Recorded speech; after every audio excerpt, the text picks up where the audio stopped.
পেটকাঠি, চাঁদিয়াল, মোমবাতি, বগ্গা এগুলো স্বপ্নের নাম। দুপুরবেলার অলস আকাশে কালো কালো চিলের সাথে উড়ে বেড়াতো গোটা বাংলার আকাশ জুড়ে।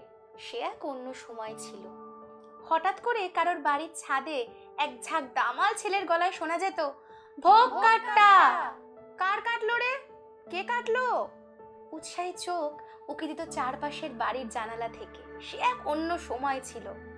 সময় পাল্টেছে, আকাশ পাল্টেছে, পুরনো বাড়ির ছাদও পাল্টেছে, মাঠ পাল্টে উধাও হয়ে গিয়েছে।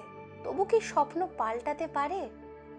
এই যে বিশ্বকর্মা ঠাকুর, দেবতাদের ইঞ্জিনিয়ার, তার পুজোর পূর্ণ লগ্নে দশকর্মার দোকানে উপচে পড়তো দরাদরির ভিড়। কাকু, এই লাটাই পল্টু নিয়ে গেছে 18 টাকায়, তুমি বলছো 20 টাকা।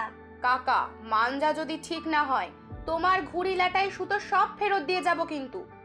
আজও দোকানে দোকানে ঘুড়ি লাটাই ঝুলছে।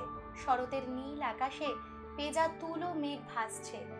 সারা বাংলার ছোটবেলা অপেক্ষা করছে আবার ফিরে আসবে দামাল ছেলের দল। আর কাজ ভাঙা মাঞ্জা সুতোয় বেঁধে নেবে ঘুড়ি লাটায়, উড়িয়ে দেবে নীল আকাশে, পেঁজা তুলো মেঘের সাথে খেলবে ছোঁয়াছুঁই।